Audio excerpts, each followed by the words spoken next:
Hey man, thanks for taking my call, dude. Of course. Yeah, man, it's kind of tough. It's kind of tough on my end. I travel so much for work. My dad kind of gets tired of talking about the same old stuff with me, and I, I mean, I think he's past the point of caring about just politics anymore. And I think it's mainly because he's retired and he's on Social Security, so it's not really going to affect him that much. Yeah. So, but no, sorry for not sending you really the itinerary. I just kind of tweeted it out, but I think I think from what I've gathered, just watching your videos, it seems like you've got a pretty common. I don't like to do this kind of tongue in cheek, no pun intended, but you got kind of a common sense approach to how you reason with topics, and it was just kind of interesting. And when you sent me that first tweet, you're like, man, we might be kindred spirits. I was like, yeah, shit, we might be. So Yeah, I think that might be just a product of the fact that I didn't go to university. I don't have formal training in the sense that you see maybe some of these people on YouTube having. So I kind of approach it in my own self-taught kind of way because that's how I ended up reasoning my way into a lot of the positions that I end up holding today. Um, and I think that's what I wanted to instill into my videos, and hopefully, it was interesting to just, let's throw some of the sophisticated epistemological arguments out the window and just sit down and think about it like a normal person, because the high and mighty stuff can be interesting sometimes, but it doesn't always necessarily give you the best answer. yeah, yeah, I completely agree, man. And it's quite the contrary with me. I did go to college. I went to university and got my degree. Suffice it to say, I think it was more like my dad too. I didn't study probably as hard as I should have. I got kind of pushed through because my parents wanted me to get my education enough. But it's only been in probably the recent 4 or 5 years that I've really just become very disenchanted with kind of just the idea. And I think this might be just kind of where we start talking. I kind of wanted to start talking about the thing that we kind of disagreed on, which was the whole which was the monitoring program. Not really monitoring, but you remember I think you left a pretty long and reasonable. No, I thought it was a good. I thought it was a really good critique on that video. Suffice it to say, I toss in a couple of those. It's kind of just been my cliche or my my gimmick, to toss in some enlightenment quotes. I think a lot of them are still valid, but I wanted to start with that. But I think it's a good place to start from just the fact that I don't think I'm really getting tired, and it wasn't until I started really paying attention to some of Sargon's videos and really listening to Dave Rubin that I realized that you know the Democratic Party in the United States is just so divorced from the original meaning of liberalism that I don't know how they got there. I do, but I don't know how they can in good faith sit and say that they're liberal, but a lot of them don't. Now they say they're progressive. Yeah, they've definitely switched that narrative. I think we noticed that really in the last year, Yeah, because that was not a thing. Just my age group, I grew up um, during the Bush presidencies. That was when I was in high school, and that was kind of when we started. You're kids, so you're watching South Park, and you're watching. We used to watch the Daily Show all the time. The sure. Colbert Report was literally just coming on TV at that point, and that was like our political. Um, that was how we got our political commentary and our news back then. We didn't watch the news. We were 14, 15, 16-year-old kids. We had no interest in watching CNN or Fox, but Sure. we would watch that shit. Right. And you would see, I think, a really different narrative back then. Even 10 years ago, that's only going back. Um, the narrative around that party and even around the Republicans was significantly different, right? The Republicans underwent that massive shift under Obama, and they're really unrecognizable from the Republicans that even I grew up with, which was, we always made fun of them for being the religious right. They were Yeah. super nutty, and abortion was like the biggest thing on the table every time, Yeah. and gay rights was obviously Oh, it was their obnoxious Achilles back heel. then, which is hard to imagine, but it was. Oh yeah, it was like I said, it was their Achilles heel. I mean, that turned into the Republican Party's Achilles heel. The Democrats could lose every single argument fundamentally when it comes to things that people deal with every day, and then they turn around and say, well, you don't support gay rights, and because of Bible, and you don't support abortion because of Bible, and and what does a Republican say to that? And my approach to abortion is and I don't want to get off on this tangent, but what I tried to tell one of my friends one time is, they said, "Are you pro-life or pro-choice?" I said, "Well, I'm not really either. I think abortion is just an outdated concept.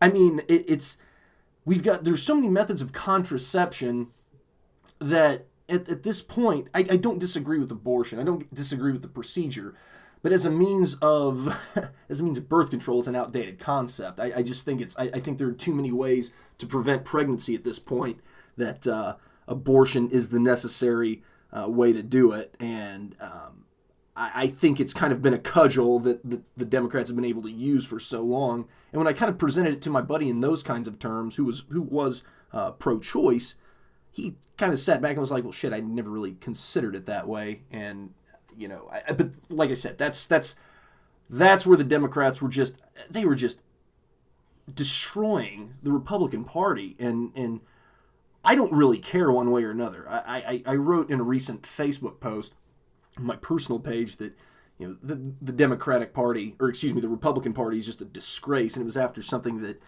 after Ted Cruz pissing and moaning about one of James Mattis's picks, but none of them believe in anything anymore, and my brother's been saying that for years. Yeah, I think we've seen a shift on both sides to more extreme positions than what we used to have. I don't know. That's just the sense that I get, is everybody's moved. Every time the left moves a little bit farther, the equal and opposite thing ends up happening. Yeah. On the right, and they just continue to push each other further and further, instead of trying to breach that middle ground and come to any form of agreement, which is unusual. And I even see it here. I'm Canadian, everyone, so there you go. Right. And we've experienced the same thing. Naturally, we did it like 5 years after you guys, because we do everything 5 years after you guys do. Right.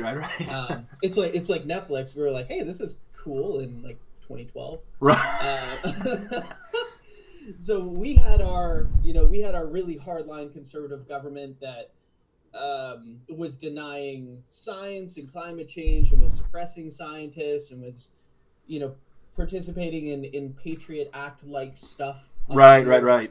And we crossed that Rubicon in our own way, and now of course we have the chivalrous knight Sir Justin Trudeau. Yeah. And, oh man. And that is the reaction to, we had that conservative government, man, for like 11 or 12 years, like almost my entire like adult life up until this point. In one form or another. They had minority governments a couple of times. They had a couple majorities as well mixed in there, which I know is weird to people that, if you don't know the British or Canadian parliamentary system, that can sound strange to you. But sure. We had that for a long time, and now we've seen this opposite huge swell of support in the opposite side. And I suspect that Donald Trump will do the same thing. Probably in American politics, we're going to see a massive swing to the other side at some point. It's bound to happen. Yeah. Just as Obama caused this ridiculous switch. Yeah, I think. Over to Trump, right? Yeah, and I think that's what it was. And I've told a bunch of my friends this, and I swear to God, this is the truth. I was talking to my brother back in 2012, because I'm really concerned after reading a lot of this stuff about about the FISA warrants that he put out of how actual authoritarian he was. Because my brother was calling this, back in 2011, 2012. And it's really concerning. It was kind of alarming to me when I actually found out how deep it went, and how, Valerie Jarrett is kind of his, I guess you could say, his equivalent of G. Gordon Liddy or Roger Stone. She was a hatchet man for him. And my brother said this, God, again, this has been about 4, 5, 6 years ago. I said, dude, what's it going to take? Because this guy's obviously not going to do it. And, John, it's so funny. He said, I'll tell you what it's going to take.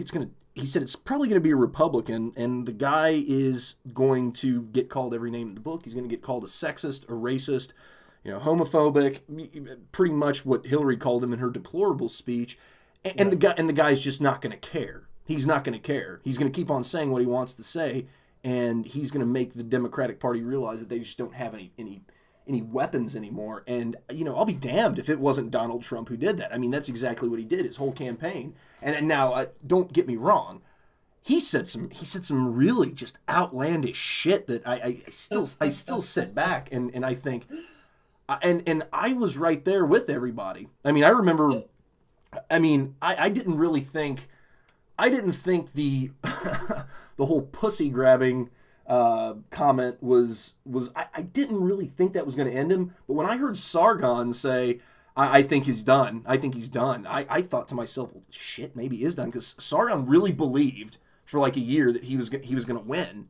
And when Sargon said that, I was like, well, shit, maybe he is done. I don't know, because he's done a lot. From the Mexican judge to talking about putting a ban. That one was probably the best one. And in all fairness, it was. It was a really racist comment to make. I understood what he said, because I've seen that kind of shit before, but I think he meant it to be a little bit racist. But I also think he was sincere when he said, he's got a vested interest to vote against me. I don't think he was wrong on that. I think his delivery was piss poor. I don't think it has to be mutually exclusive. Right. It can be a disgusting and racist thing to say, and it can also be slightly true at the same time. No, exactly. And I thought, I couldn't believe that. I couldn't believe the ban on the Muslims. I could kind of see that, because it's the same thing. It's the same thing as we were talking about a second ago. And I think that's what the left has done. What happened is the left has become the left in the United States and really throughout Europe, and I think you guys might be suffering in Canada to a certain extent too, but they have gone so far left that they're like I said, they're divorced from reality. And the only reason I keep using that phrase, that's what my latest video is called. I haven't posted it yet, but it's about Hillary Clinton, just how divorced from reality she is. They are so detached that, and it's this science denialism shit that I just don't understand. There are multiple genders, and and then now you've got this Rachel Dolezal situation where she's transracial. Man, I've been thinking about doing a video for that, but it's such low hanging fruit. It really is. And there have been, and then several other people have done one. I think Lauren Southern, Roaming Millennial might have done one too. And of course they're just killing it. But Sargon, I think Sargon put it in his This Week in Stupid. But I saw that too. Yeah.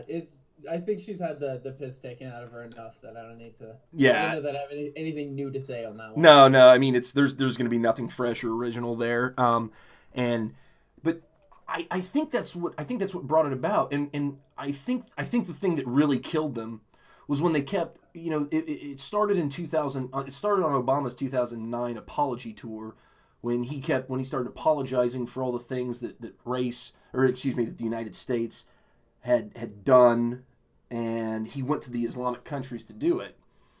And then it perpetuated itself a little bit worse when he kept saying throughout, look, this is not indicative of Muslim people, and and I listened to that, and I wanted to believe, back in 2009, because I didn't study it as much, and then I started listening to Sam Harris, and I thought, wait a second, Sam Harris and Hitchens were onto something.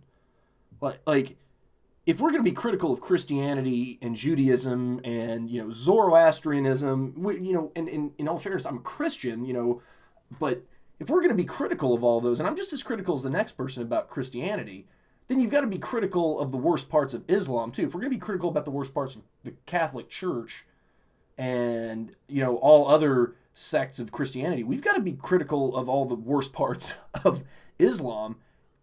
And the left just was not recognizing that, or it was they were turning the other cheek. And I think the rational liberal people, the real liberals in the world, were kind of like, what the hell? These guys are my party, and they're just not saying it. And of course, the right wing is always going to be there. They're always going to say that. They're always going to do it. And they were like, they'll be the first to do it for sure. oh yeah, yeah. And when they did, the left, you know, the your moderate liberals or your center left or, you know, centrists were like, these people are the only ones who are acting reasonable. Like they're the only, you know, there's a problem with Islam. This shit isn't fringe. You know, these Arab states and, you know, predominantly Muslim countries are horrible to women and homosexuals and minority groups. Why are they saying that it's a peaceful religion? And, you know, that coupled, you know, obviously that coupled with just literally everything that Hillary did and everything that she didn't do to campaign, that it just, they've been dying a slow death since 2008, the Democratic Party has. And I think without knowing it, I think Trump kind of saved the Republican Party, or at least he brought it off of life support. That's that's an interesting thought to try and unpack, because he, in so many ways, he's not a Republican at all. Oh, absolutely not. And in other ways, you know, he does seem like he's fitting into the role of president quite nicely now. Right. He's doing the things that we expect of presidents, that we expected of Hillary Clinton. Right? The Syria incident this week being a great example of right. That is exactly the response we would have expected from her. Right. And to see him do it in exactly the same fashion, without Congress, the same way Obama did all of the drone strikes, that it's an interesting thing to watch it play out. I don't know. I don't have a sense of what the Republican Party's going to emerge out of this presidency like, because we saw what happened after Bush and the neocons had their romp in the sandbox, and obviously things changed pretty dynamically. Yeah. So I don't know what to expect after this. He's what, if we can be sure of one thing, it is that he's going to have a lasting effect on the party for sure, and on American politics in general, and probably on worldwide politics. Oh yeah, and I think what's going to end up, I think what you're going to end up and see happen is, you know, because this is a point I've been arguing for a while, and I've been arguing that, you know, that conservatism as we know it and liberalism in the classical sense are not mutually exclusive. You know, if the goal is to conserve, you know, kind of liberal principles of individual freedoms, you know, then again, they aren't mutually exclusive. And I think we think of things in conservatism as hard right, when that's traditionally the case, but as of late we've seen conservatives turn into more of the party of you know, I don't want to say reason, but it's more of the libertarians who are doing it. The only problem is the libertarians just can't get their shit together. You know, and then you've got these kind of fringe libertarian groups like, you know, the anarcho-capitalists and all this kind of stuff. Mm-hmm. You know, because I follow that guy T also, and I mean, he's gotten a little weird too. I still enjoy him, and I still think he's got some really good points, but I mean, I just don't see how you can have anarchy and capitalism. I suppose I do, but I think he's gone a little bit hard right, and I don't know. I think if the libertarians, I think what Trump could have done is kept the Republican Party on life support or off of life support long enough so that actual Republicans or actual people who have some sense of reality or who have some sense of reason will come in and say, you know, I'm not going to be a science denying lunatic like these people who say that, gender is fluid and race is fluid and all of these kinds of things. That's ridiculous. uh, I'll stand with these guys, but I don't. I think that's what's going to happen. I don't know that it's necessarily going to be a renaissance of conservatives or a renaissance of libertarians who move into the Republican. I don't really care which party they go to. I just want them to use reason instead of feelings and emotions, which is obviously their most powerful currency. What a lofty goal that would be. Oh, I mean, I know, right? I mean, it's And so unrealistic. yeah, shooting. I mean, that's not shooting for the moon. That's shooting for Jupiter. I don't think. I'm so frustrated by it, and I think I don't know. I think, like I said, well, it's like you were talking about. What got us here is the fact that the left just went so hard left. It's similarly, like you said, in Canada, where the conservatives went so hard right. And even looking back on it, I don't see how the country went so far left after Bush, because even hell, looking back on it, Bush wasn't as conservative as Obama was progressive. I think, and I really look back at some programs like No Child Left Behind um, and even like the Patriot Act and some of those things. Now that was very authoritarian. I think the Patriot Act was, and I had a major problem with that. But I look at some of the things that Bush accomplished, and I just don't get how we went that hard right. Because hell, even Clinton wasn't that hard left. I mean, maybe it was that Gore was that far left that everybody was terrified. I don't know, but that was also a really unique election as well. So. Well, that's what I'm saying. Like, talking about when I was growing up, you're right. We weren't. I don't think those guys were that far left or that far right. That's why I'm just confused and puzzled as to how this ended up happening, because it is a relatively recent shift, and I can't really put my finger on what caused it, but it's really like it seems to be.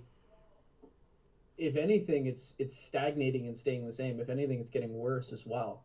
Well, I think what caused a lot of it was, I think academia played a large role in it. So if you think about, the biggest demographic that Obama killed in 2008 was the 18 to 29-year-olds. Now, of course, who is concerned about hipness and coolness? Well, it's that demographic. They are concerned with who is cool, who's, good looking and charming and Sure.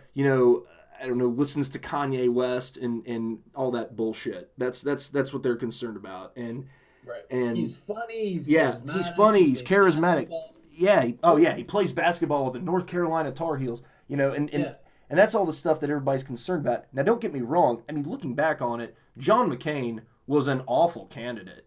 Not, he always has. Yeah. He always has been. And he's gotten so soft, and my brother's been saying for years that he thinks that John McCain and Lindsey Graham play tummy sticks behind closed doors. I don't think that's too far from the truth, but they've got a really weird relationship anyway. But he was a terrible candidate. I don't think Mitt Romney was an awful candidate. I just don't. I agree. Yeah, I think the media really shot themselves in the foot. Yeah. I mean, by freaking out over Mitt Romney, because he was not as bad as they made him out to be. No, absolutely not. And I think the interesting thing about the past few elections is where the media what the media did was, and it was the left, which you can really include mainstream media outlets in that, is they really spent their load on Obama. I mean, they put literally all of their eggs into one basket, saying this is the second coming. This is going to be the guy who's going to bring us out of whatever depression we're not really in, but which we were in an economic recession, still to a certain degree are, but I think that I don't know what again, it was the charisma. It was the charisma of everything. It was he's fresh, he's young, he's all these things, and that played a major part into it. And then, what ended up and happened is those 18 to 20-year-olds, I think, kind of stayed within their echo chambers and, just kept talking and talking and talking about all these things. And then you had this kind of group of, I don't even know where this group of science denialists came from, but it's as if the Democratic Party has just completely done a 180 since the 60s, when they were the party of egalitarianism, equal rights for women, Civil Rights Act. They were the ones who were pushing for science. They were the ones who were pushing to challenge, the USSR when the USSR fired off Sputnik.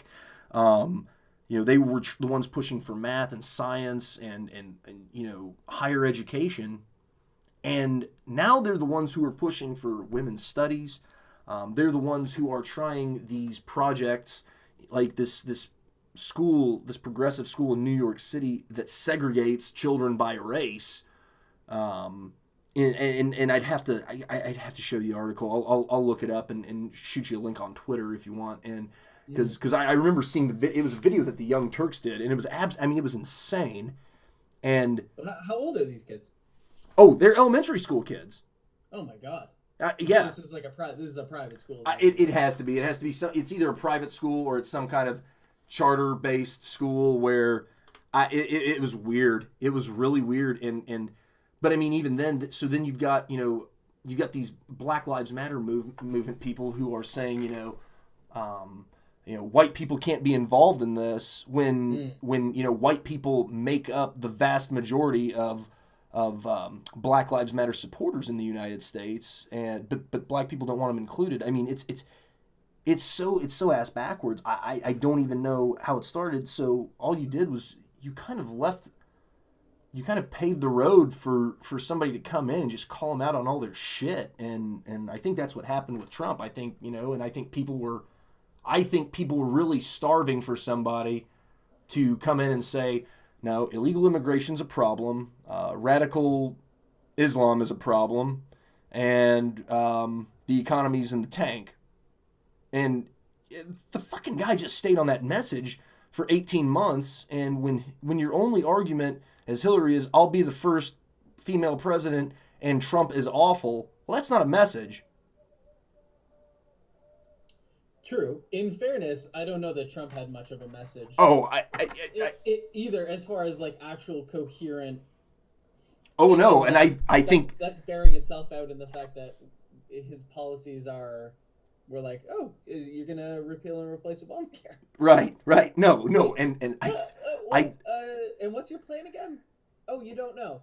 Sweet. Yeah, I mean, now to be fair too, I think in all fairness as well, I think that was calculated too. I think he stayed as vague as possible. I think, absolutely, because that way you can't get nailed down, right? Yeah, absolutely. You can't. If you say we're going to do this, and people can tell you that it's a stupid idea. Yeah, and they can. I mean, you tell them what your ideas are with specificity, like Paul Ryan and Mitt Romney did, right? And the opposition party is going to tear it apart. They're going to find everything wrong with it, and however, the alternative is I'm going to be vague. Well, what is it? Well, it's going to be great. Yeah, but why is it going to be great? Because it's going to be fresh and new, and I mean, it's kind of like that. It's a symptom of you don't want to say you can keep your doctor. Right. Right. Right. Absolutely. We learned this lesson. We sat around and we watched them make this mistake. So, okay, what's the takeaway? The takeaway is not let's build a system that actually works. The takeaway is let's just say we're going to change it, but let's not, shoehorn ourselves into saying something that, oh, well, we're fucked, and it turns out that we can't deliver on that promise because it's too specific. Right. So you can either say yes or no, we hit it. Whereas saying we're going to change healthcare, well, it's so broad. That's like saying, I'm gonna walk out my door today. Yeah. I'm not telling you. Or I'm gonna walk through a door. Yeah, it's like, okay, well, that's one step. I don't think that should be something that that anyone gets a pat on the back for literally taking the first step. And he used it to a really masterful extent, because that's exactly what got him elected, was And I mean, saying things that yeah. resonated with people, but not actually giving a practical explanation of how those things were going to happen. It was just like, okay, you guys accept this as a problem, right? And it's like, well, yeah, of course it's a problem. Yeah. But again, I think therein lies. I think you just hit it right on the head. Is therein lies the problem, right? Because the left wasn't identifying that there was a problem, so they weren't saying that there's a problem with illegal immigration. Quite the contrary, in fact. And I think your average everyday American, forced people. right. I think your average everyday American who lived in, like, like I said in one of my videos, who lived in like Piqua, Ohio, or flyover states, right? Springfield, Illinois, or Lincoln, Nebraska. They were like, shit, I think there's a problem, but these people keep telling me I'm bad or I'm racist because I say that.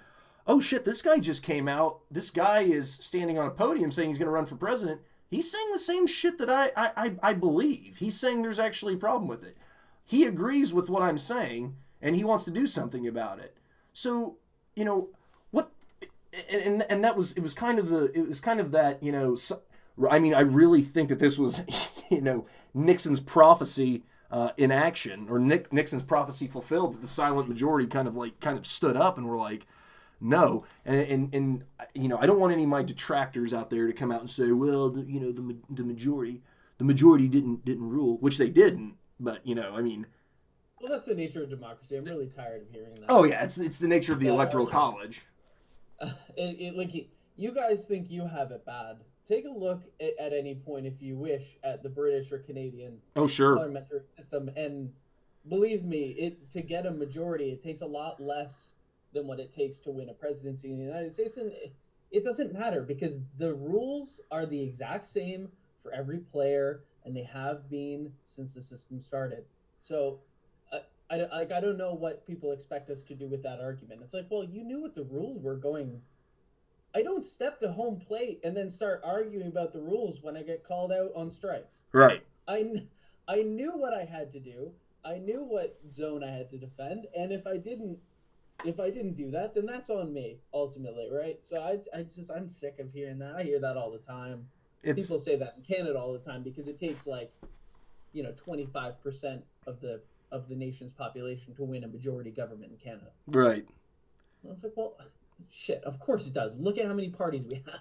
Yeah. And look at the population. And then, if you can think you can construct a better way of doing it, then by all means let me know. But it really does seem like a system that, at least, to my eyes, it seems to be as good a system as any. I think it has its flaws, but ultimately it works. I think it is as good a system for the country that it's in. But you mentioned Trudeau earlier, and I don't want to get off that topic too much, but I do want to ask you about that, because I really think that the common theme, or at least the common agreement amongst most internet personalities that guys like you and I follow, is that I really believe, I think Jeremy Trudeau is a cuck, man. I mean, especially after seeing this, especially after hearing that statement about him going into the mosque and one of the ministers of parliament having to walk in the side door and cover her head and not sit with the men. I mean, okay, so that's in contrast to Marine Le Pen, who what was the situation?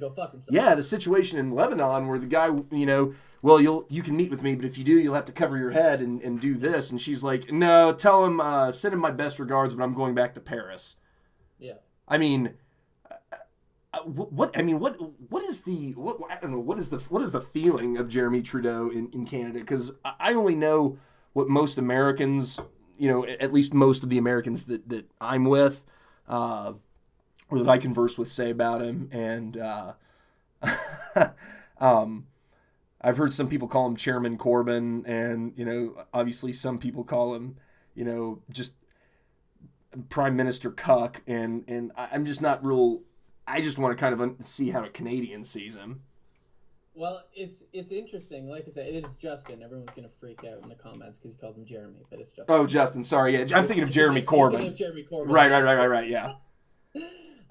But he rode, like I said, he rode to success, really unprecedented. Like his election, if you look up the 2015 Canadian national election, the dominance that the Liberals won was, I think, in direct response to people getting so sick of our previous Prime Minister Stephen Harper and the Conservatives, and like I said, what they were doing as far as switching sides and kind of becoming that authoritarian right.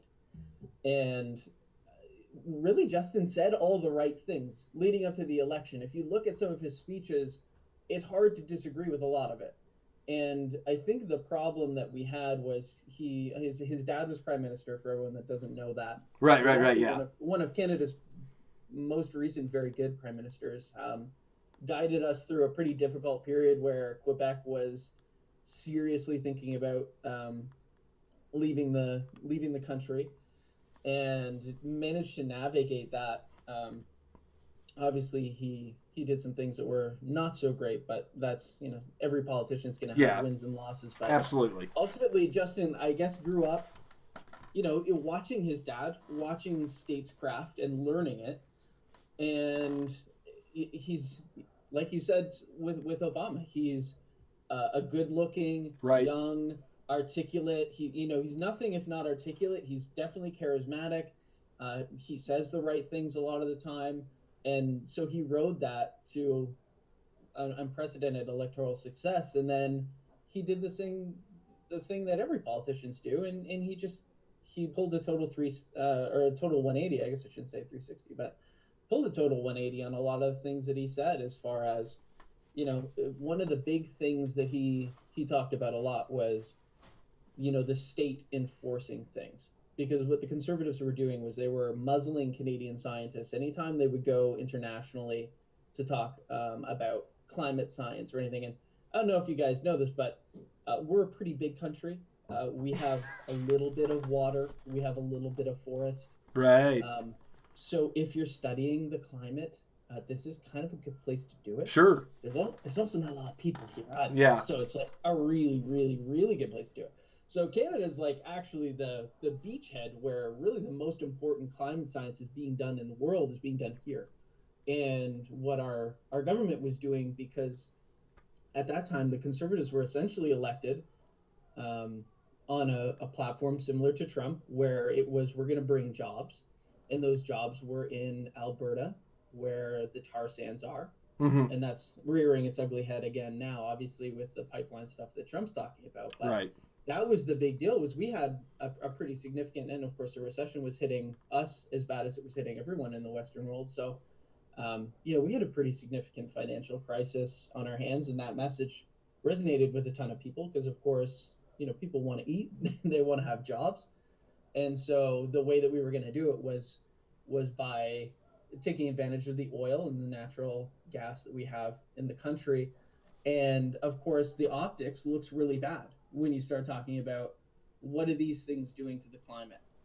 And really what the Conservatives sought to do was just suppress any sort of information that the public was going to get that would maybe tell us, maybe this isn't the best way to do it. Jobs are important, but at what point, do you want to keep pumping this out? Is this the kind of job that you want to generate? Is this a sustainable industry? Right. Those types of things. So they were suppressing that. And Justin rode that horse really well. He was talking about, this is the kind of thing that you should be scary, that governments shouldn't be enforcing thoughts on people. They shouldn't be instilling fear in people. Right. And now he's turned around and he's doing the same thing with, Islamophobia and feminism and... Oh, Jesus. All the buzzwords, right? It's just swung full circle. But I don't blame him necessarily, because he's a politician, and if you didn't expect it, then I'm not sure what game you're paying attention to. Right. Right. So I think that's the feeling for a lot of people is, it's like, yeah, okay, he's done this. He's doing a lot of talking. Ultimately, the policies haven't been as bad as I think the arguments sound so like when you listen to him, it sounds really bad. It's kind of like Trump. Right. It sounds really bad when you listen to him because he sounds like a moron. Right. But the actual bills that are being passed are not as destructive as the language being used. And I guess you could have a conversation of, what impact then does the language have in changing the discourse? Is that as significant as passing laws? I Yeah. don't know. I guess we'll probably see the fallout of that in years to come. I don't have an answer, I guess, to that. I mean, I At think least that's. I don't even have really a cogent theory on how that's going to play out. I mean, I think that's a really good. I think you brought a really good point, and I think that's something that really played that played pretty well for Trump. And I think there were a couple of things that he did a lot of favors for himself, and one of them was obviously nominating James Mattis as the Secretary of Defense. I mean, who is I mean, and I don't know how much you keep up with the American military, but I mean, he's almost universally revered in the United States military. And the guy's he really is.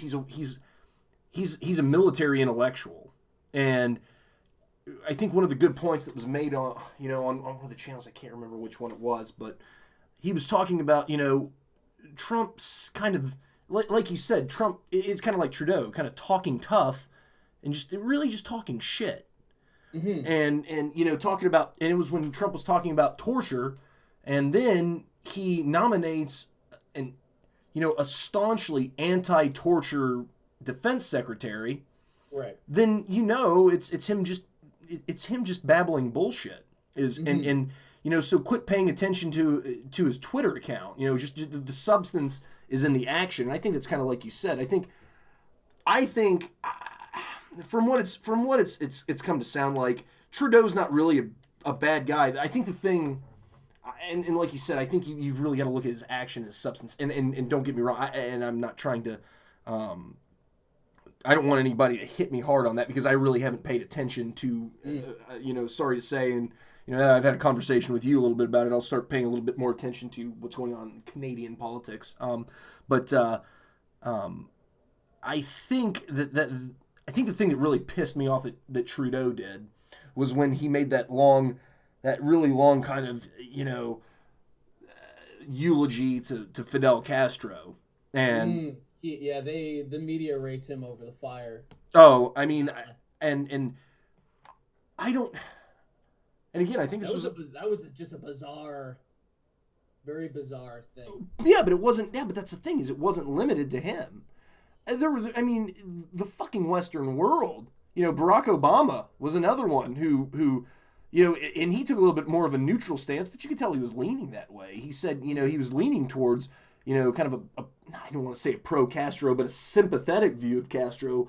History will determine this, this larger than life figure or whatever the hell it was he said. And I'm just thinking to myself, no, history already has judged him. He's a despot. Yeah. And brought calamity upon his country. Oh yeah, I mean it's we laugh when we watch these movies like I don't know, Bad Boys and some of the movies where they go to Canada or where they go to Cuba, and there are these like 1954 Mercury Skylarks and these Buicks that are from like the 1950s. And they think it's it's kind of the hip culture of the 50s. No, that's because those are the only fucking cars they have. I mean, it's the same reason they wear sort of the clothes that they do and such, because I mean that's what they've got available to them because everybody else has cut them off. Because if you haven't put sanctions on them, then you don't deal with them because you are afraid of the repercussions that are going to be brought upon your country for dealing with them. Which is why they almost only dealt with the Soviet Union when the Soviet Union was around. And I'm not upset that we started having talks with Cuba again, but I mean, I think it's probably a good thing at this point. Yeah. I think let's let sleeping dogs lie. I think it's let's bring them back into the fold. Yeah, I mean, I don't think it was necessarily a bad thing. I think that needs to be. I think that needs to be a discussion, or that needs to be a diplomatic mission. I agree. I think that needs to be a diplomatic mission, and I think it needs to be one that has a lot of concessions on their part.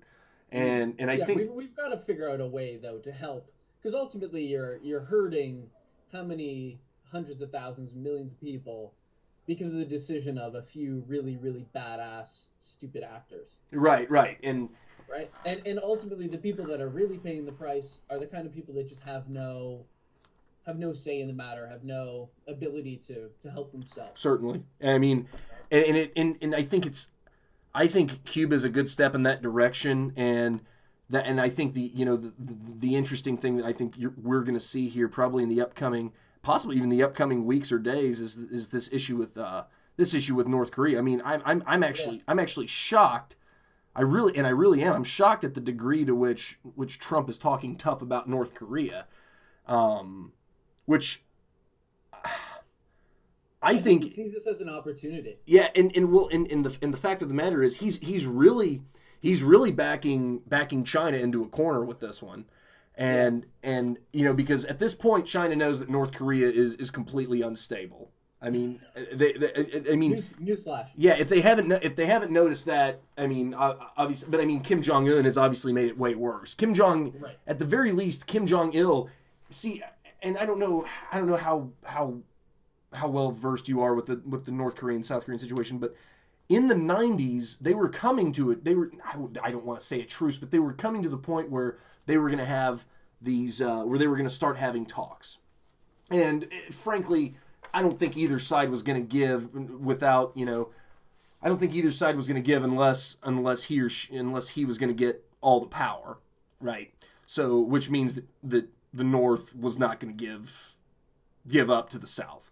And I think that's a pride thing with that culture as well. But they were coming to a point where the prime minister and the quote unquote great leader were going to meet, and then the South Korean prime minister, I think it was in I want to say 96, 97, 98, around that time frame, basically said fuck you, and cut off a lot of the funding, a lot of the foreign aid that they were going to be getting, and there was a massive famine, and it really turned back decades of progress that they had made.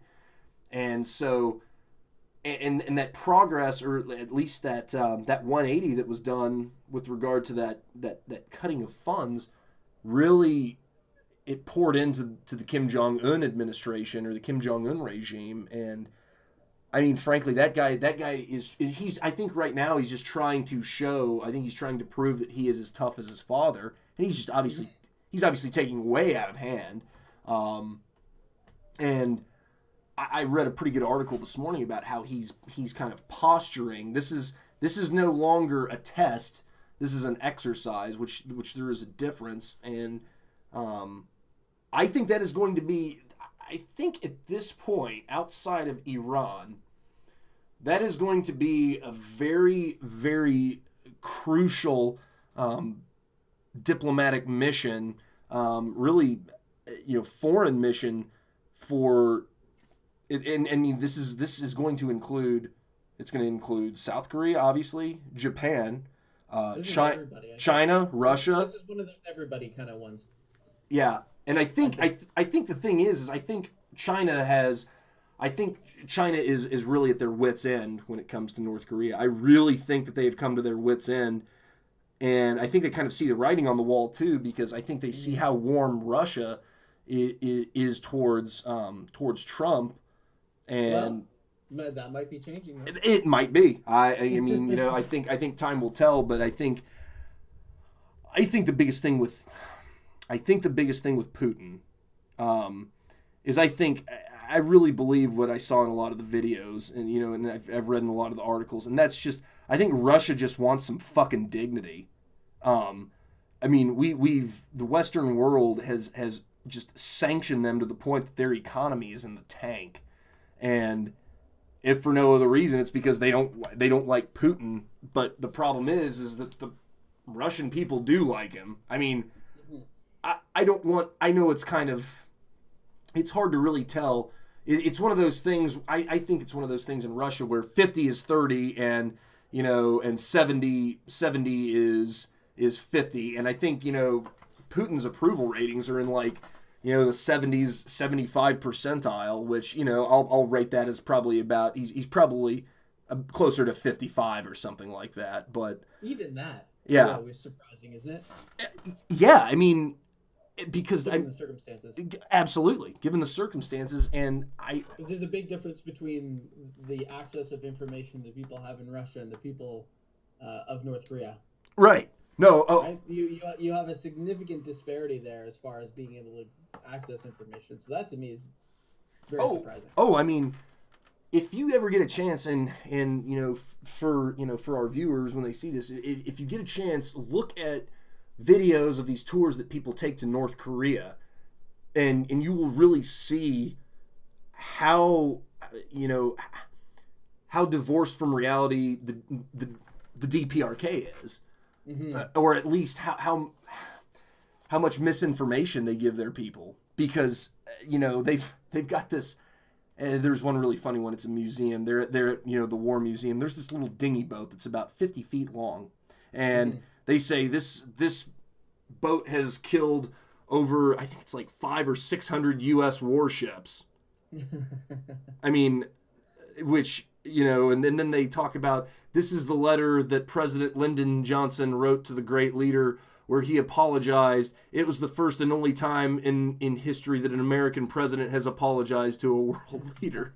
And you're just sitting there and you're laughing because, I mean, it's funny. And I've heard some stories about, North Korea. It's like if you were a satirical cartoonist. Yeah, no, let's make up some outlandish shit. That's exactly what it is. And you hear the stories about the North Koreans who defect and they come to Seoul.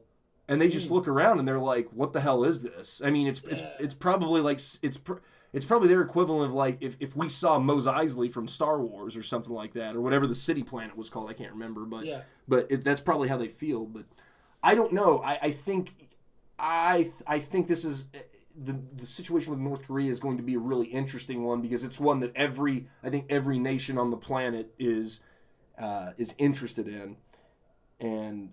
I don't know. I'm interested to see how that works out, and how Trump really handles that, because I think that's going to really be where you see General Mattis kind of show what his military prowess is, and kind of articulate a plan, because he is nothing if he's not really good at articulating a plan and articulating what it is, what his intent is when it comes to missions. I mean, you read about the guy. He's a fascinating character. Really kind of a modern day George Patton, if you will. But yeah, I one of the things I did want to talk about, and I think we've been talking. Jesus, I don't know how long. What is it? Been about 30 minutes, 45 minutes? I'm not sure. I think it's been closer to 45. Yeah. So one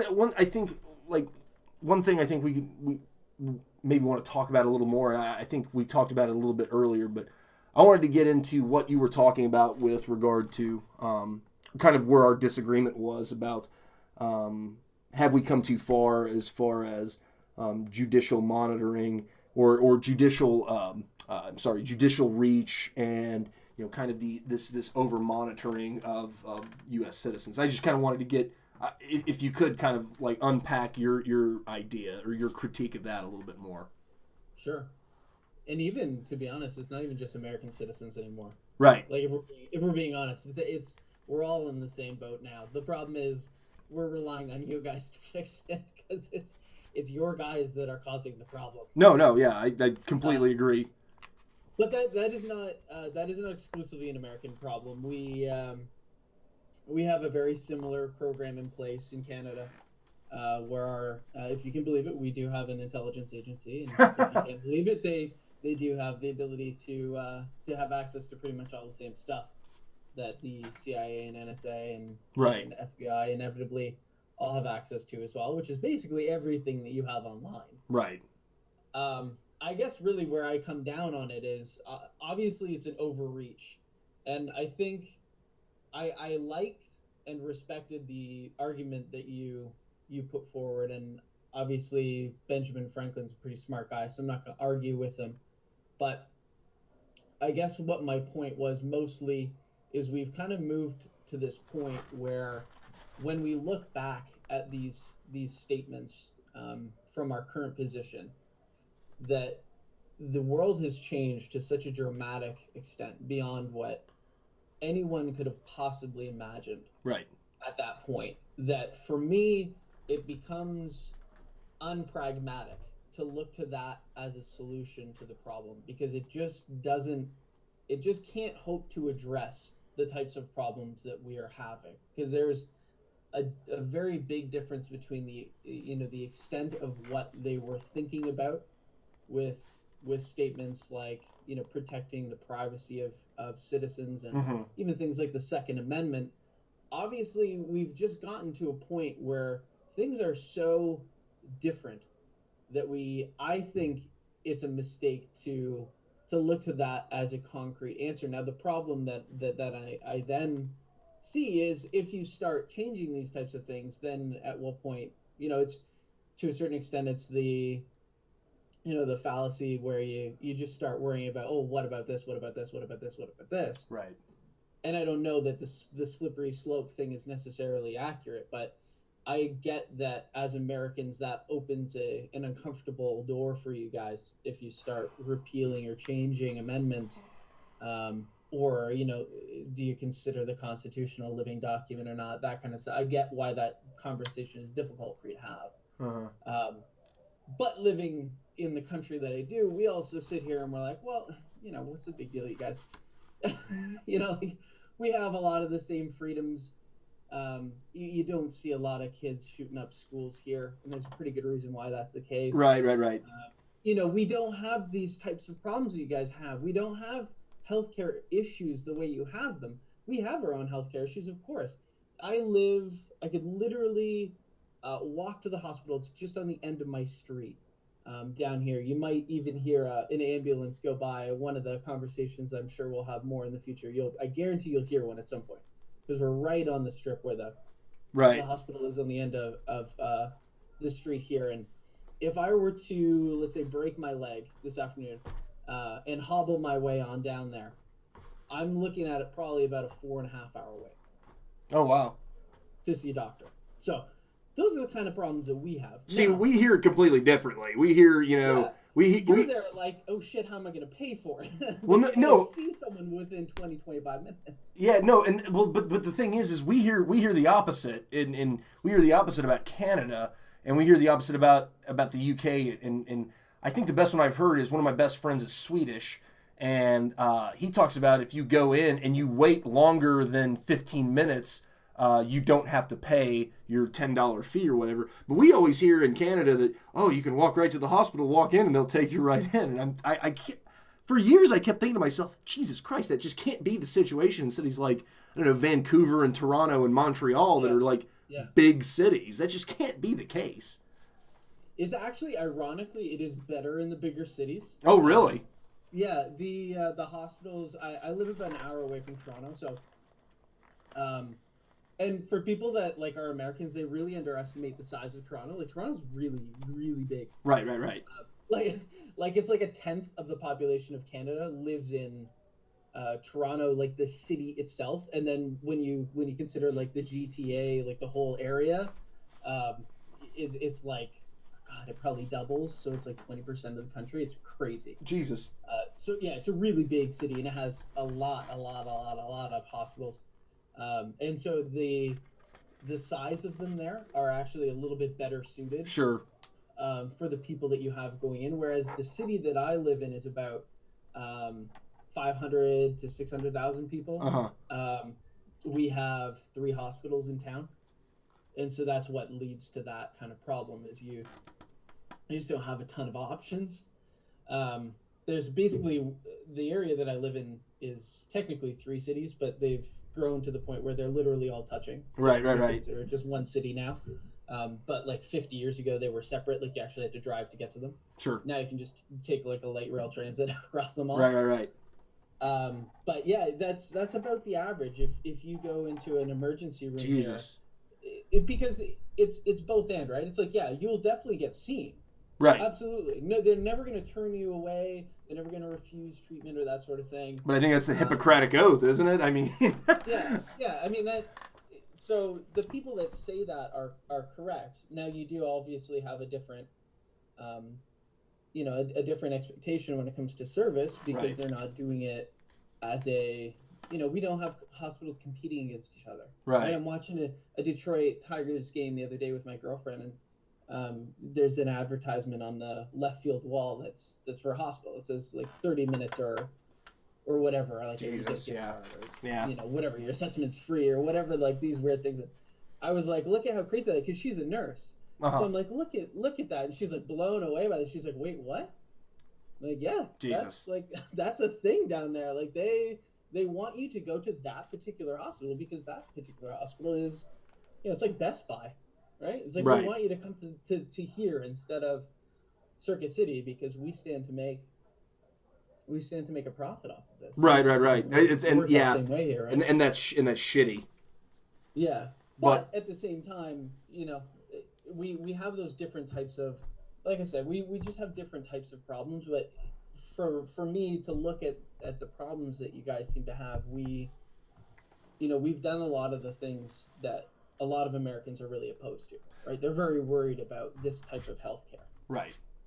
And I'm sure if you were to dig up a study, I'm sure our system is better. Right. We may not have the best doctors because if you're going to make money as a doctor, you're certainly going to make a lot more money in New York than you're going to make in Ontario. So, if you live here, you might as well drive 6 hours down the road and practice in upstate New York instead. Yeah.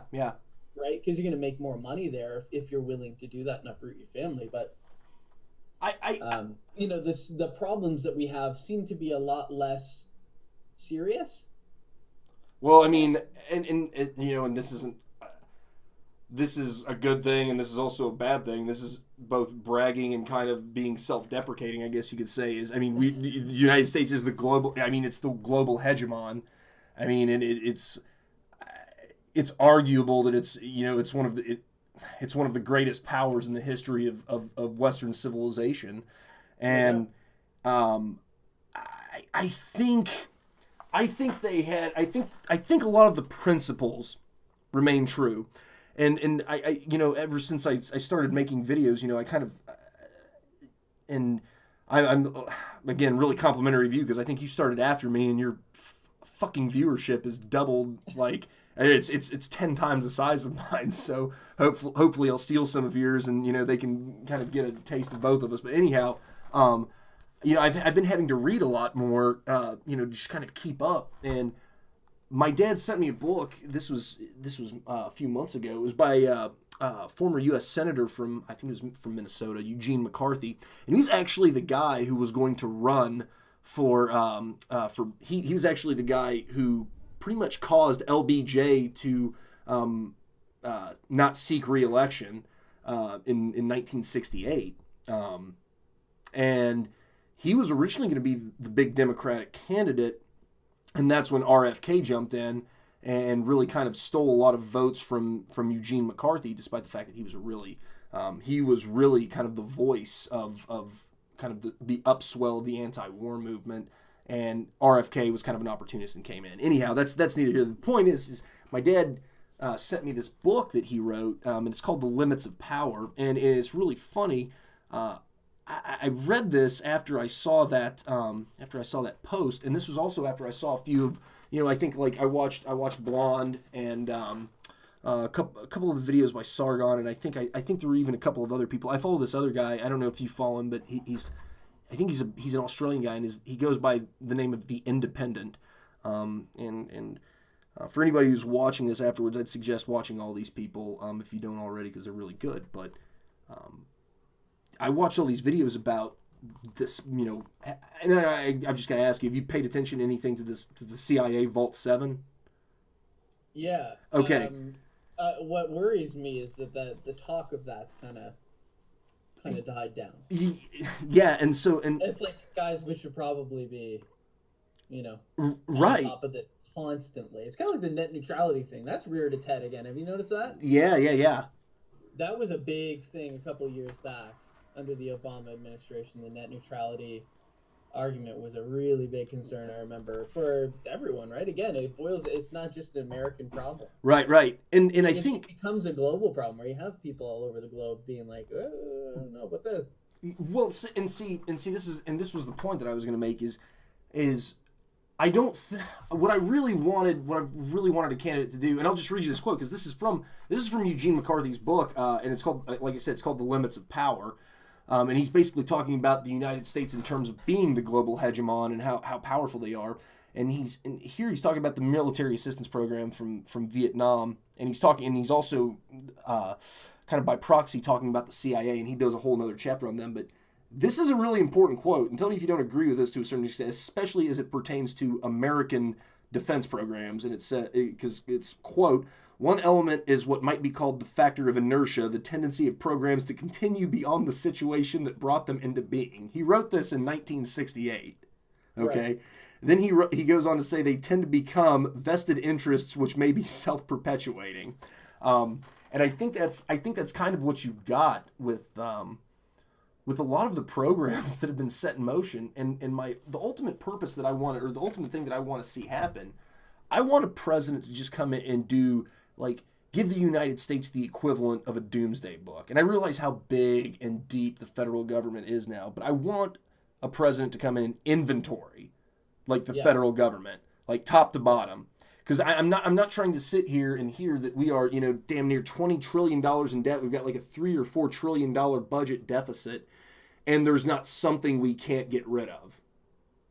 I mean, Yeah, like spying on all of your citizens. right? Like, yeah, like The vast majority of which, the 99.9%, that literally have nothing of interest to you. right, right. And I mean, I think that's and that's really the problem that I have is ever since then ever since I've heard about just the lengths that Obama went to. And I don't know what his purpose was, because he did a lot of this shit in 2012 and 2013, and this was before Trump.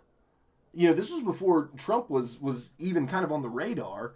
I mean, he'd always been on the radar, but I mean, he's a fucking Trump's a household name. Really. Yeah. Before people were real seriously talking about him, because that didn't happen until August 2015 or July of 2015. But and the birther stuff had died down. Right.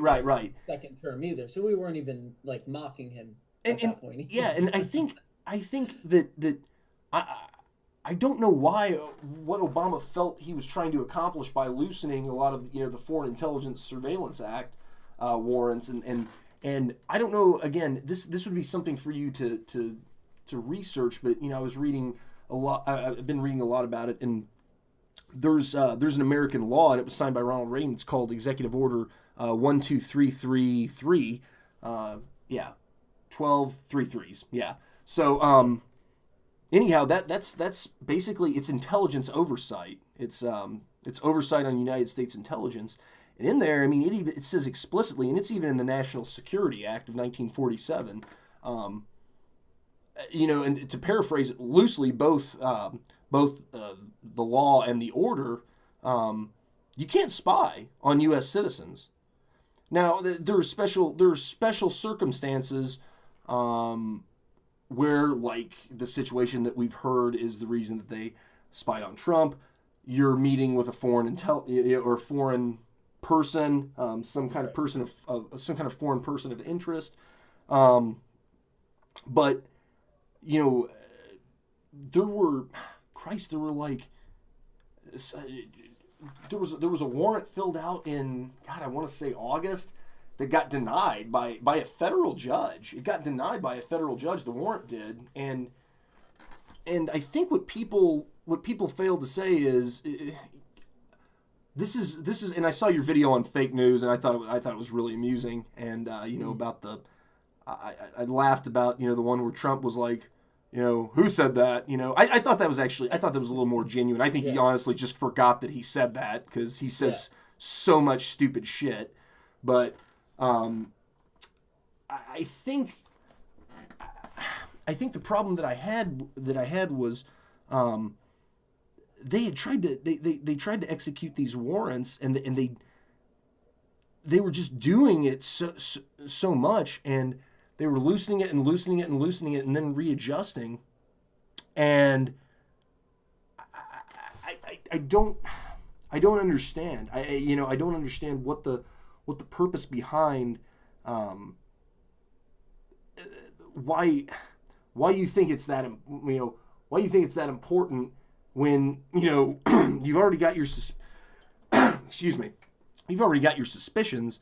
And like I said, I saw that video and it kind of made me wonder, and like I said, this is where it gets into fake news.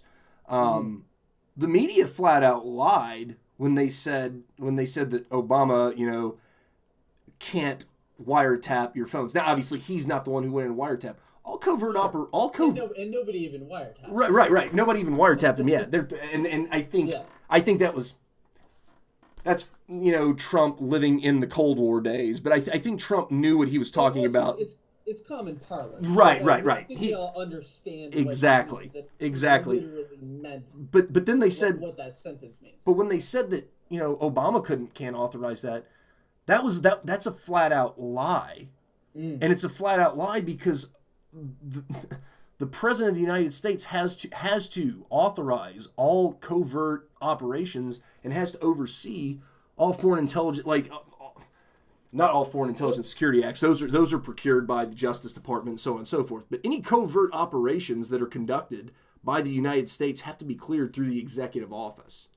Right. So and even if it wasn't something that he was necessarily supposed to have oversight on, to think that it wouldn't be out of the realm of possibility that he would say to do it anyways, and that someone might just do it because or hell that he was even briefed on it. Right. So the perfect example is the drone strikes and even the Trump strike on Syria. That's not how that's supposed to be done. Right. And yet it was done that way anyways. Why? Because when a president says, we're going to do this, and it's not on the face of it obviously genocidal or super, you wouldn't have an obvious moral conundrum doing it. Right. You're probably going to do it more often than not because this is how people are wired. That's how human beings are wired. Right. When daddy tells you to go do something, you go and do it. You don't really argue because he's your dad. Right. And when boss tells you to go do something, you don't stand there and go, well, I don't know if this is exactly something you have jurisdiction over. It's like, just go do it. Shut up and go do it. Right. I mean, it's really easy for the common man to reconcile that after watching, a bunch of babies and old men choking in the street on their own, on their own fluids, and their bones convulsing or their limbs convulsing so much because their nervous system is fucked up that they break their own bones. I mean, yeah. It's not hard for the United States to reconcile him, allowing him that power to do that. The overreach is overlooked. Right. For whatever moral reasons that I think are probably valid. I don't know. Everyone's gonna have a different opinion. There's also been a lot of people that have just come out and outright condemn it as if there's no. I see this from guys like Paul Joseph Watson and those types of populism is the new punk. Right. Yeah, I saw that video. Jesus. Those types of guys that are just so deluded that it's like, okay, we have to stick to the party line to such a stringent extent that any deviation is like the worst thing in the world. And it's like, okay, well, can we at least just have an argument about it? I'm not saying that it was the right thing to do. I'm not saying it was the wrong thing to do, but let's have an argument. Yeah, let's at the very least, let's have a conversation about it. And right. Are we morally obliged to do something? Well, let's sit down at the table and discuss it. And right. Instead of saying, no, we have to back him, or instead of saying, no, this is the end of the line for me now, anything that you come on. This is not reasonable. It's just not how you go through life. You don't make decisions that way. No one makes decisions in their life that way. Everybody consults somebody, and I think, right. I think it's. So, for example, you don't have to be a rocket scientist to realize that I'm a fan of Trump. I'm a fan of Trump insofar that he kind of sticks to his original message and keeps on pushing with the shit that he said he was going to do. And again, I love the CNN article that says Trump doing exactly what he said he was going to do. I mean, it's like, I think Sargon said it was like an article out of The Onion or something like that. Like, you would never believe that a politician is going to do exactly what he says.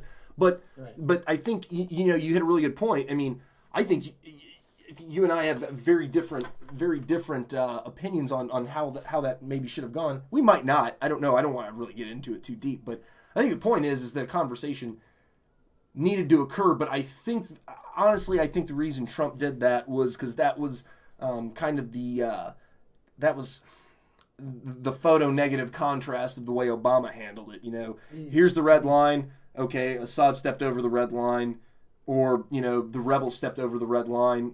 Did that change his calculus? Well, no, it didn't. He kept on doing nothing and kept on doing nothing. And I think somebody in the National Security Council said, as long as you do something. And frankly, Trump probably could have fired a couple of cruise missiles into the desert and just landed them in a couple of caves out in some Wahhabi village that was uninhabited, and maybe killed a camel, and people would have been satisfied. But and there are people that say that's the truth. That's what really happened. Well, I mean, in the truth about Syria. Right, and I mean, in fairness, that's kind of what Clinton did. With the Balkans Wars, it started to get so bad. I mean, in a lot of ways, I guess this is kind of very similar, outside of the ethnic genocide, to the situation in, I think it was Kosovo and Yugoslavia, and just Bosnia, the Balkans, and Bosnia in general, just the Balkans in general.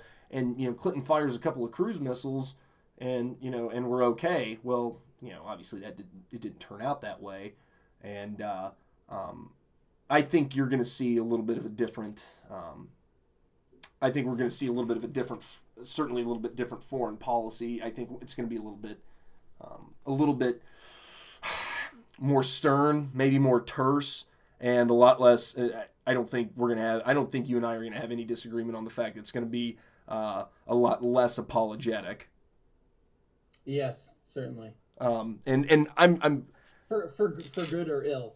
Right. For better or for worse, and frankly, no man likes to think that he's the pussy, and no man likes to think that he's part of the country that is being the big softy or the big pussy, and I think, and again, this isn't trying to toot our own horn. Again, it's the gift and curse of the United States is.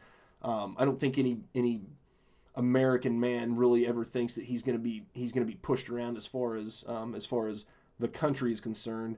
And the other hand of that is we look like a bunch of assholes a lot. But I'm not really going to apologize for that, because I think the United States has done a hell of a lot more good than it has bad. I think a lot of the bad it's pretty bad, but I think a lot of the good is really good. I mean, Christ, I still say this.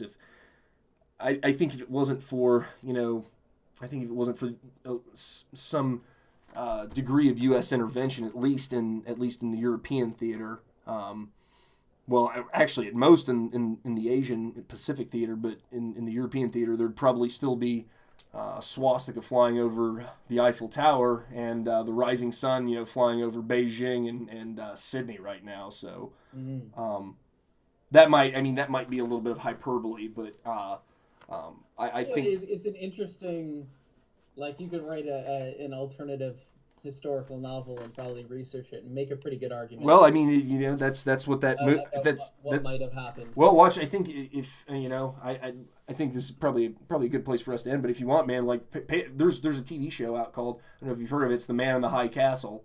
Yeah, I have heard of that on Amazon. See, we just got Amazon Instant Video. Well, congratulations. We got that a couple months ago. Welcome to the light. 17 thing. Yeah. Thank you. So watch that. It's an alternate history kind of show, and I think I want to say everything west of the Rocky Mountains is owned by the Empire of Japan, and everything east of the Rockies is owned or is controlled by Nazi Germany, by the Third Reich. So it's interesting, but I don't want you to think that I don't want you to think that at least I think that Canada is lacking on everything. You guys have Crave TV and Letterkenny, and I really love that show. Do you love Letterkenny? That's hilarious. Oh yeah. But like, do you get it though? Do you get why it's funny?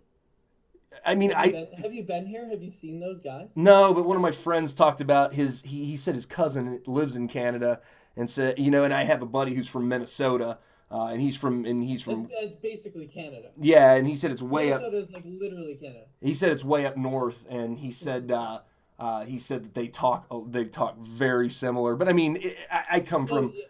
I sound less Canadian than people from Minnesota do. Well, I mean, Like, do I sound Californian to you? not Californian. I mean, you've certain. There's tell me I sound like a Californian. You've got the typical about a boot piece going on, and you say a few words that I've noticed throughout the conversation, like we say BEEN is Ben for us, but it's bean for you. I mean, actually, I guess technically you're pronouncing it correctly as it should be. It's probably been butchered over the centuries by Americans, but we say roof, not rough. yeah. Well, I say roof too, but no, It's a Midwest thing, isn't it? yeah, that's a Midwest Like thing. rough? Yeah, and but we don't get Crave TV, nor can we order it because you have to have a Canadian address to have Crave TV. So I'm actually really pissed about that. But again, that's neither here nor there. I'm sure that's hilarious that you like Letterkenny. Oh, when I start watching hockey, I start talking like those guys. Start talking to like the skids and the greasers. 100%, dude. I'll sound like the farmer guys that are like, yeah, come on, bud. Yeah. It's ridiculous, and it's the only time that I do it. Normally, I just sound like this, and I just talk the way I always do. But and then you put hockey on, I turn into like the most Canadian person. Yeah, turn into Wayne. Yeah, it's like I was born in Saskatchewan. It's like, come on. Yeah. What are you doing here? Yeah, but yeah, man. Hey, look, I appreciate the chat. I think we should definitely do it again. I agree. Like I said, man, your page just fucking took off, dude. I did that video on the Colin Moriarty.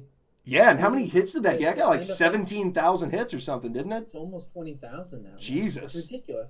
It's just the dreaded algorithm that everybody talks about. It found its way into the recommended that right sidebar on YouTube, where it's like, you might also want to watch this shit. Right. The thing that leads to like those 3-hour adventures where you're like, what the fuck am I doing? Right. You look back at it at the end, you're like, this is not what I started out watching. yeah, man. Yeah, I mean, that drove just stupid amounts of traffic, and then it got to the point where enough people were seeing it, and then they started subbing because they liked the video. I don't know, they checked out maybe a couple of the other ones, but like that one, just far and beyond popular compared to everything else that I've done. It was just, I don't know why people were so fucking interested in that. It was ridiculous. Yeah, I mean, and I wasn't really familiar. I wasn't very familiar with those guys until I started watching, and then I watched that video, and I was like, man, that's real shitty. Yeah. But I almost didn't make a video on it because I just was I'm fucking glad you did now, aren't you? Yeah, very much so. I had watched those guys for a long time, and it seemed just like you said. It just seemed shitty to me. I'm like, I have something to say about this. Yeah. I mean, and that's again, I'll put this piece in. I think that's a lot of the reason it seems like that.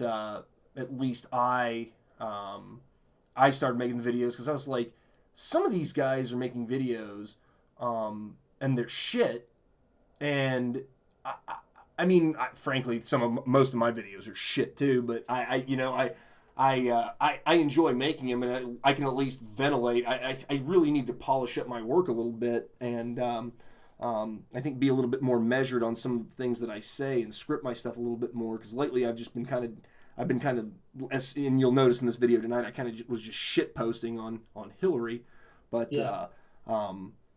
That's part of the learning process. It really is, and I'm gonna I'll try and document it kind of the same way that you have, just talk about the progress that I've made, and hell, maybe in a few years we'll both have a few thousand subscribers, maybe in a year, I don't know, we'll have a few thousand subscribers or something like that, and we'll kind of look back.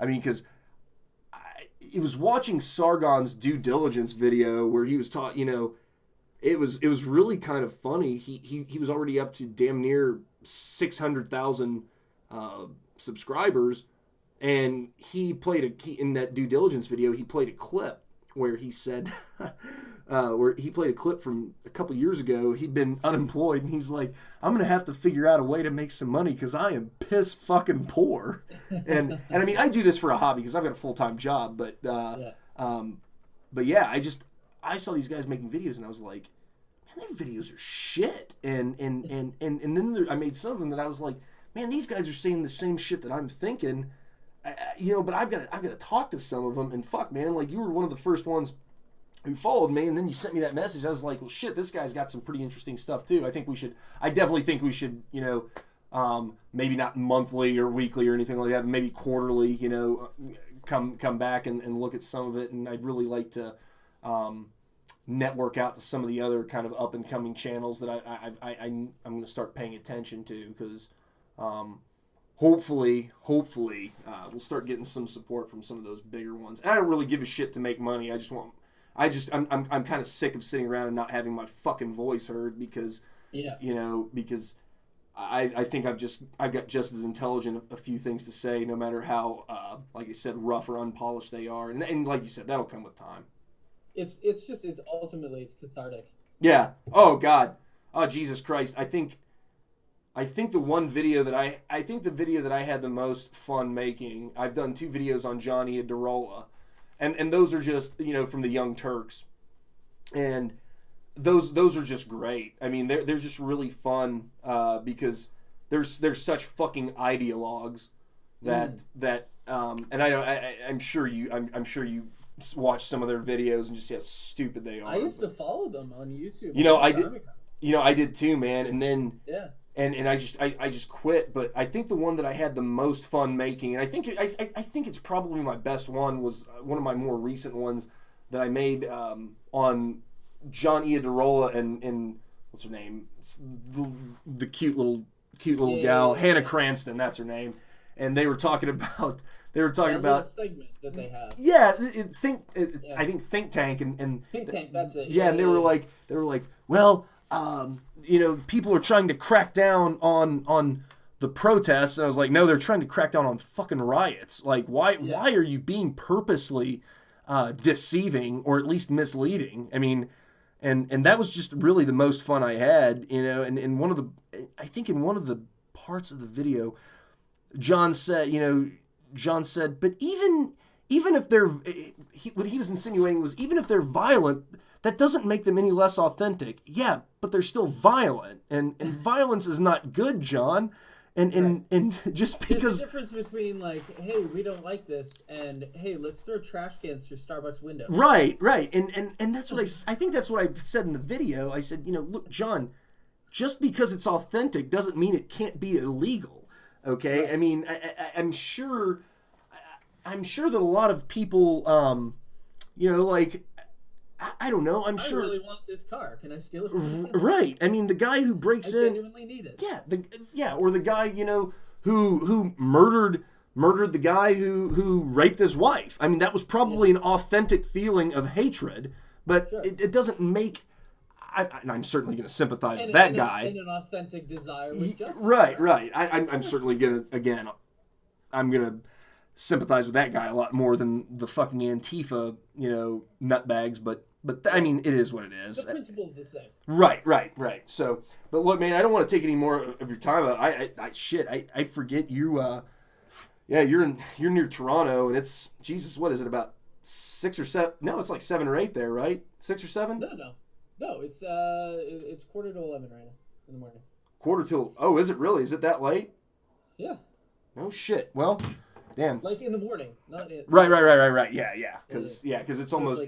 It's not even noon yet. Yeah, because it's almost midnight where I am. So, which is, we'll we'll figure out. The weekends will probably be some good times for us to do it too.